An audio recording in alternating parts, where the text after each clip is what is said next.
The chandeliers in the Grand Meridian Hotel ballroom sparkled like 1,000 judgmental eyes.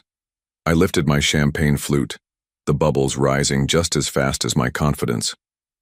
Celine clung to my arm, her crimson dress a deliberate choice, a silent promise of the night's fireworks. "You're the talk of the evening, Damien," she whispered, pressing close.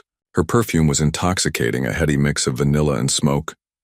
"Good," I murmured, my gaze sweeping across the room. Investors, politicians, celebrities, every one of them hungry for a piece of my fortune. I owned this room, and everyone in it knew it. "Smile," she said, brushing her lips against my cheek as the cameras flashed. I turned slightly, my grin sharp and practiced. A waiter passed with a tray of glasses. I grabbed one, raising it toward a group of board members. "Gentlemen to success," I toasted, my voice smooth as silk. Their laughter followed me as I moved, Celine's arm wrapped possessively around mine. That was the plan. Show them the power I wielded, the luxury I lived in.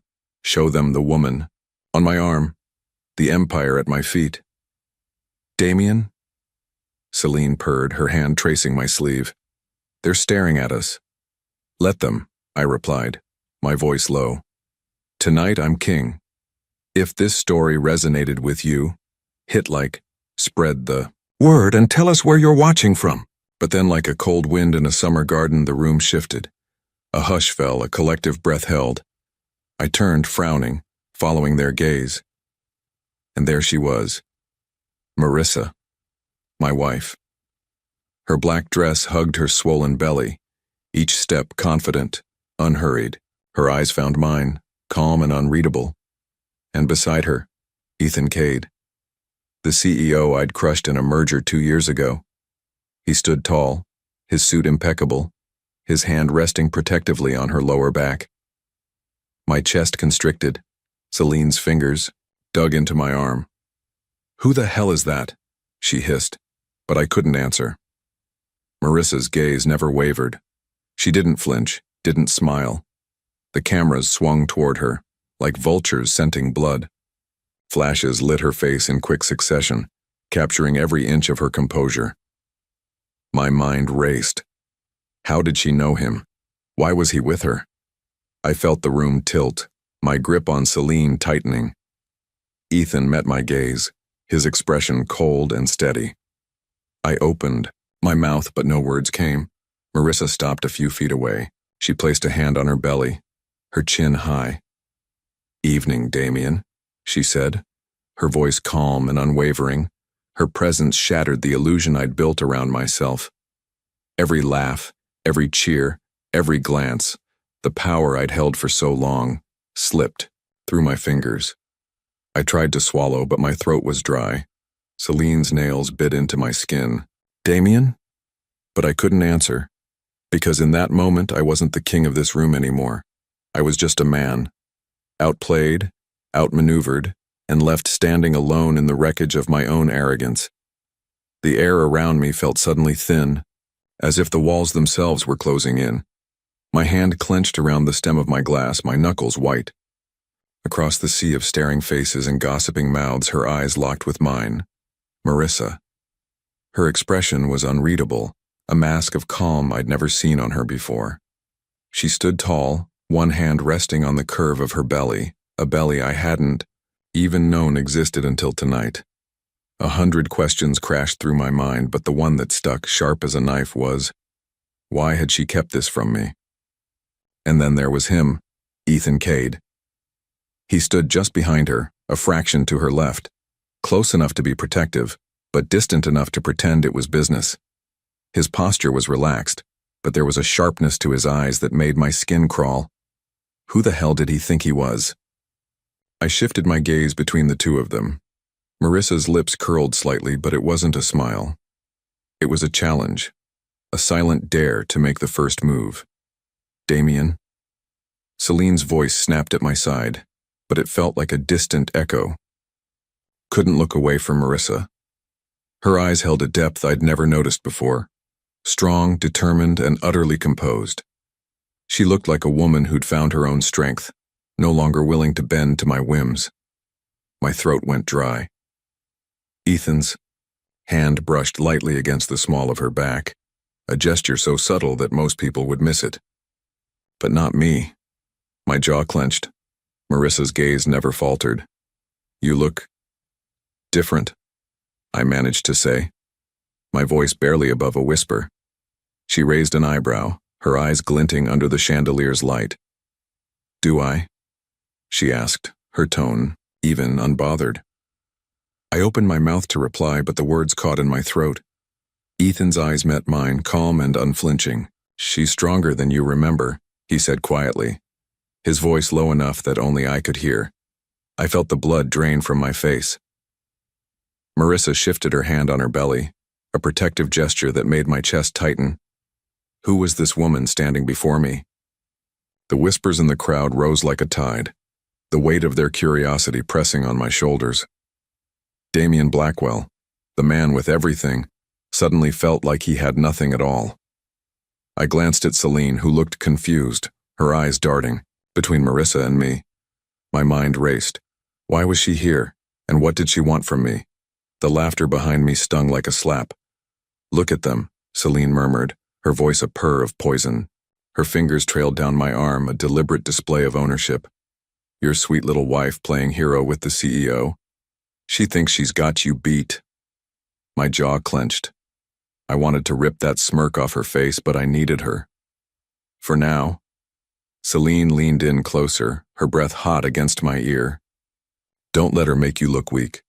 Show her who you really are." I turned my gaze to Marissa.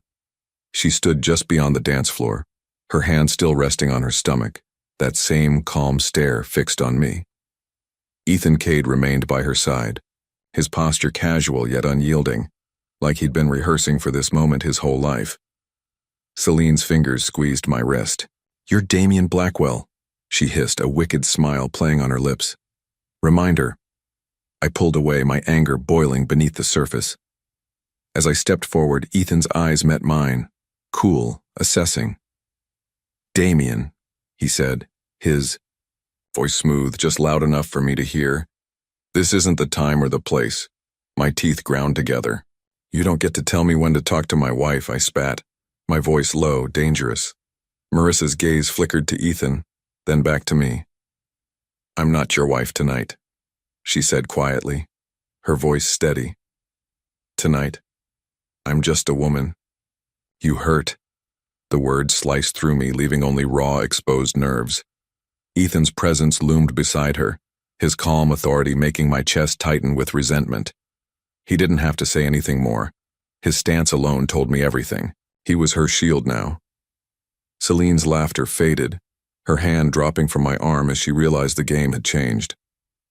I tried to step around Ethan, but he moved subtly, blocking my path with infuriating grace. "I'd think twice before making a scene," he warned, his tone low and even. I glared at him, my fists clenched. "Who the hell do you think you are?" He met my gaze without flinching. "The man making sure she's safe." The words hit me harder than any punch. Marissa's eyes, once so trusting, now held only quiet defiance. Celine shifted beside me, uncomfortable now, her earlier confidence deflating like a punctured balloon. "Damien," Marissa said, her voice calm but strong. "This isn't about you anymore, it's about what's right." The room spun, the weight of every choice I'd made pressing down on me. And in that moment I realized I wasn't the king of this room anymore. I was the one on trial. The night air was sharp, biting against my skin as I stepped onto the balcony. I leaned against the railing, my mind a tangle of confusion and rage. The city stretched below me, lights glittering like the promises I'd made, and broken. I tried to steady my breathing, but every time I closed my eyes, Marissa's face stared back at me, calm, unshaken. A shadow moved behind me. I turned to see Ethan Cade step through the open door, his silhouette sharp against the glow of the ballroom. He shut the door with a soft click, his hands in his pockets. "You look rattled, Damien," he said, his tone almost casual. I glared at him. "This doesn't concern you." Ethan tilted his head, his eyes dark. "Doesn't it?" My heart thudded. "Stay out of my marriage." He gave a humorless laugh. Marriage? Is that what you call what you had with Marissa? Had? I snapped, my voice tight. She's still my wife. Ethan stepped closer, his face inches from mine. Is she? He asked, his voice soft, but deadly. I clenched my fists. What are you playing at? He pulled a folded document from his pocket, holding it out to me. Your offshore accounts, he said. Shady deals, tax fraud, money you siphoned from partners who trusted you. I felt the blood drain from my face. Where did you... Marissa, he said, his tone even. She told me everything. I grabbed the paper, my hands trembling. You're bluffing, I growled. Ethan's eyes met mine without a flicker. Am I? She's tired of your lies. She's tired of hiding. And so am I. I wanted to punch him to wipe that calm expression from his face, but I couldn't, because deep down I knew he was right. You think you can take her from me? I spat, my voice trembling. Ethan's expression hardened. No, I think she took herself from you. You just never noticed. A silence fell between, heavy with the truth I'd been running from. He turned to leave, pausing in the doorway. The game's over, Damien, he said, and you lost. As the door clicked shut behind him, I stood there, the city lights blurring through the tears I refused to shed. Marissa had shared more than I'd ever thought she would, and in that moment, I realized my secrets weren't mine anymore. I never expected to find that letter in my purse. I'd been sorting through old receipts, searching for the prenatal vitamins I'd bought that morning, when my fingers brushed against the crisp envelope. My name was written on it in neat, unfamiliar handwriting. My hand shook as I pulled it out. A single sheet of paper, folded once, stared back at me. I took a deep breath and unfolded it. Marissa, you don't know me, but you need to know this. Damien has been lying to you for years. His affair with the redhead isn't his only sin. Offshore accounts, stolen funds, fake contracts. He's not just unfaithful, he's a criminal. I can help you. I know what he's done. If you want the truth, meet me. I'm on your side. EK. My heart pounded, the world spinning around me. The room seemed to tilt, the edges of my vision blurring. Damien, my husband, the man who promised to protect me, to cherish me, the man who whispered love in my ear while shattering my trust. I pressed a hand to my belly, feeling the baby kick, small but strong. This child didn't deserve a father who built his empire on lies. Tears burned my eyes. I'd known about the affair. I'd seen the messages, the late-night calls. But this was something darker. I stumbled to the couch and sank down, the letter trembling in my hands. Financial fraud. Offshore accounts. Fake contracts. I thought of the investors he'd smiled at during gala dinners, the charities he'd donated to for the cameras, the way he'd held my hand in public, the perfect husband with the perfect life. Lies. All of it. I felt my chest tighten, my breath catching in my throat. My baby kicked again, a reminder that I wasn't just fighting for myself anymore. I wiped my tears and forced myself to breathe. I read the letter again. EK. Who was he? Why was he helping me? Then I remembered the man standing beside me at the gala, the one who made Damien's face pale. Ethan Cade, a CEO, a rival, but maybe an ally. I reached for my phone, my hand still shaking. My reflection stared back at me in the screen.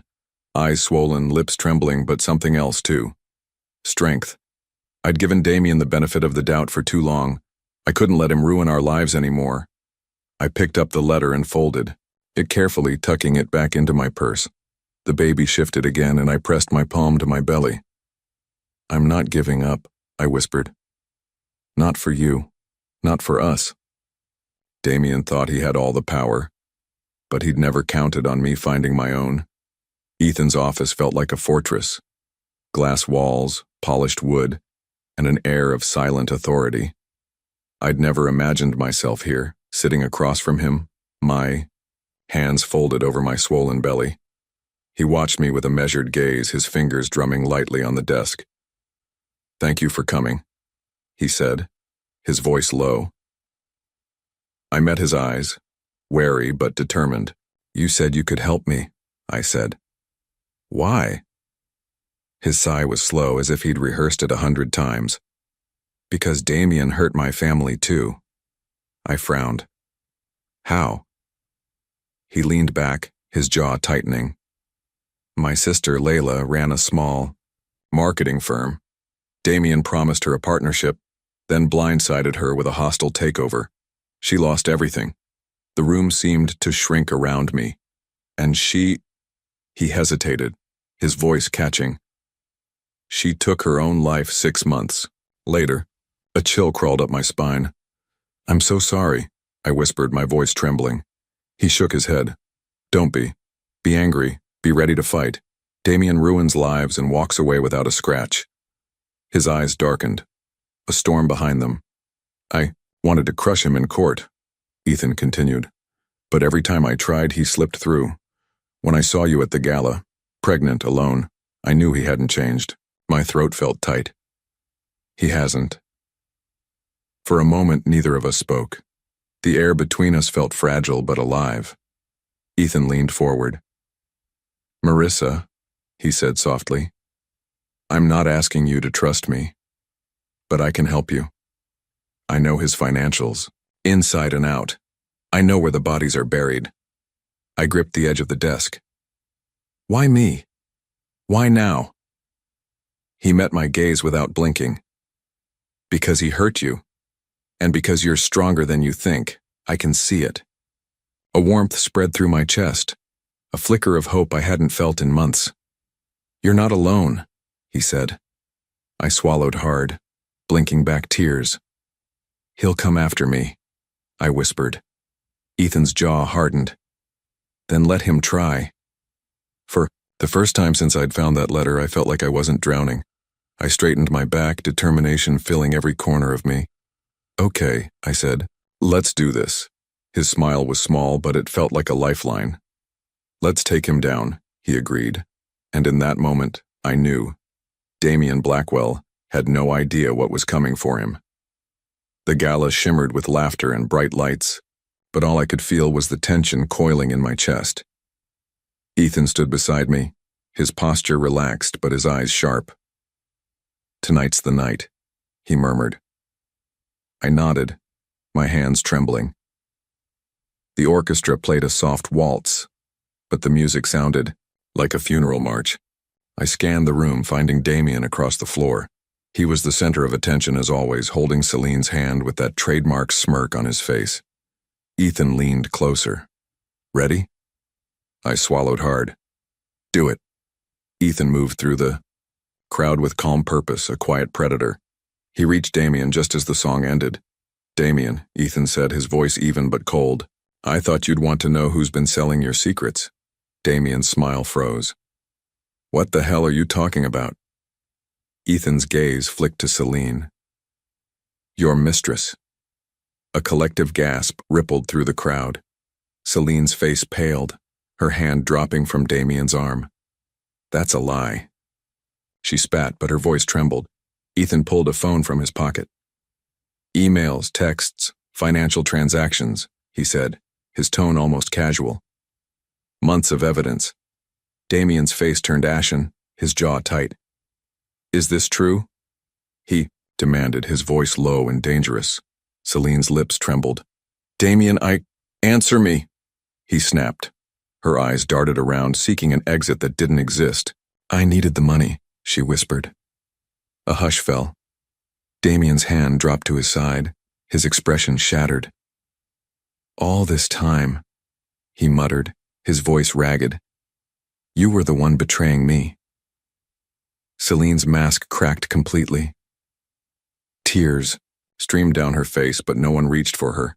You think I didn't know? She hissed. You never loved me. I was just a pawn, just like everyone else. Damien's eyes were dead. Get out, he said.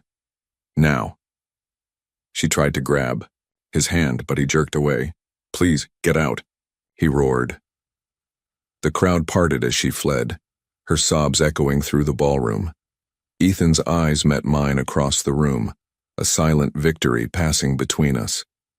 Damien stood frozen, his empire crumbling around him, and for the first time, I saw him not as the man who'd destroyed my trust, but as a man undone by his own games. I slammed the door shut behind me, the echo of my own anger rattling through the empty halls. The living room was spotless, staged like the perfect home. I'd always wanted to show off, but it felt like a graveyard now, each polished surface reflecting a lie. "Marissa," I called, my voice sharp. Silence answered me. I stormed through the rooms, my shoes pounding on the hardwood. The bedroom, our bedroom, was empty. Her clothes gone, her scent already fading. Only the pale imprint of her jewelry box remained on the dresser, a ghost of what once was. I tore open the closet, expecting to find her suitcases stacked neatly in the corner. But they were gone too, the space as hollow as my chest felt. "Marissa." I shouted again, but there was no one to hear me. My heart slammed against my ribs as I stumbled back into the living room. A single piece of paper lay on the coffee table, stark against the glass. I snatched it up, my eyes scanning the familiar handwriting. "Damien, your lies are your own." Marissa tremor shot through me, rattling every bone. I crumpled the note in my fist, but no amount of pressure could erase the words. The walls felt closer than they ever had. Every photograph, our wedding, our travels, those fake smiles, watched me with dead eyes. How had it come to this? I sank onto the couch, the leather cold beneath me. My head fell into my hands, the world a blur of memories I didn't want to relive. Every lie, every manipulation, every calculated smile, it had all led me here. Alone. She'd left me. And worse, she'd left with the knowledge of who I really was. I felt my pulse spike. What did she know? Who had told her? Images of Ethan's cold eyes flashed in my mind. He'd been there at the gala, standing by her side, whispering in her ear, protecting her. I should have seen it. I shot up from the couch, pacing like a caged animal. My empire was crumbling, first Celine, now Marissa. I felt the walls tilt, my breath coming in ragged gasps. She'd said I was the liar, but what had she lied about? Had she been plotting this the whole time? Had Ethan gotten to her? The paranoia settled deep in my bones. Every shadow in the house felt like a threat. I stared at the note in my trembling hand. "Your lies are your own." The words blurred as the weight of them pressed on my chest. I was alone, and I'd done this to myself. The headlines hit me like a tidal wave, each one more brutal than the last. Blackwell Industries under investigation. Ethan Cade exposes Blackwell's fraud. Investors withdraw. Amid scandal. I stared at the screen, my eyes burning. Each word felt like a punch to the gut. The empire I'd built, my name, my legacy, crumbling like ash in the wind. I tried to call my CFO, voicemail, my lawyer. Silence. Even Celine's number rang out before dropping dead. I slammed my laptop shut, the sound echoing in the empty office. This was supposed to be my world, my rules. I had built every inch of it from scratch. And now every board member who'd once toasted me was gone, jumping ship faster than rats from a sinking boat. I gripped the edge of my desk, the wood groaning under my weight. How had I let it come to this? I closed my eyes, images flashing through my mind. Marissa's calm eyes, Ethan's unwavering stare, the way they'd both looked at me, not as the king I thought I was, but as a man whose time had run out. I remembered the documents Ethan had handed me on that balcony, pages and pages of evidence I'd thought buried forever. Every shell company, every fake invoice, every dirty deal. He had it all. And now, so did the world. My phone buzzed, the screen lighting up with a news alert. I didn't have to read it to know it was another nail in my coffin. I sank into my chair, the weight of my own choices pressing me down like an anchor. I'd spent so long building this empire, brick by ruthless brick. I'd sacrificed everything, friends, love, even my own morality, to stay on top. And now, as the world watched, it was all falling apart. I looked around my office, the polished wood and glass now feeling like a mausoleum. The photographs on the wall, me shaking hands with politicians, holding awards, smiling beside Celine, mocked me. I'd traded everything for this, and I'd lost. The sound of my own breathing filled the silence, harsh and uneven. In the distance, I could hear the echo of a voice, Marissa's voice, telling me I'd brought this on myself. Your lies are your own. The words haunted me, ringing louder than the headlines. I'd thought I was untouchable, but the truth was, I'd been standing on quicksand all along, and now there was no one left to pull me out. I watched from across the park as Marissa's silhouette emerged in the afternoon light, her hair catching the sun like a crown. She looked different, older, stronger, like she'd shed every chain I'd ever wrapped around her. Her hand rested on her belly, fingers splayed protectively over the life I'd abandoned. Ethan walked beside her, his hand on the small of her back, guiding her like a promise.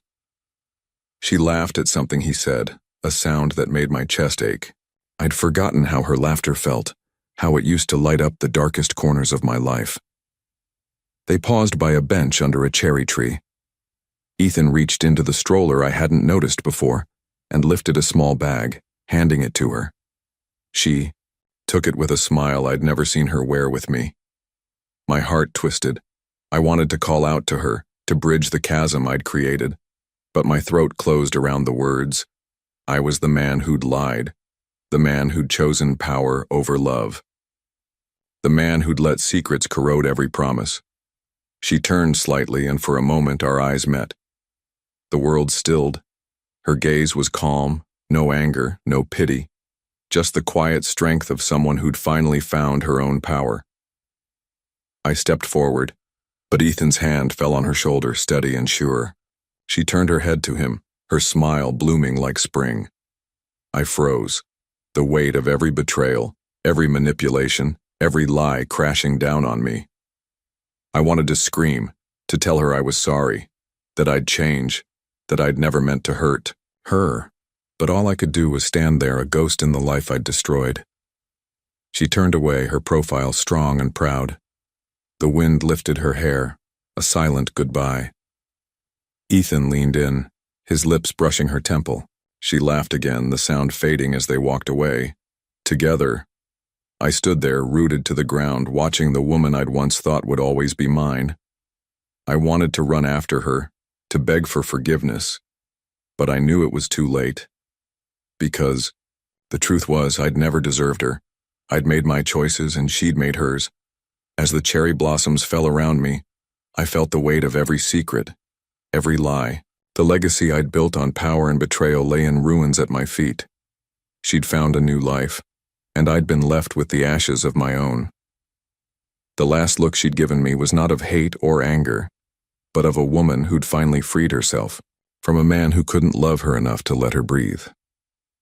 I watched until they disappeared around the bend, their laughter drifting back like a memory of a life I'd never get to live. And in that moment, I knew. No empire, no fortune, no cunning plan could ever bring her back to me. The last look was all I had left, and it was enough to burn forever.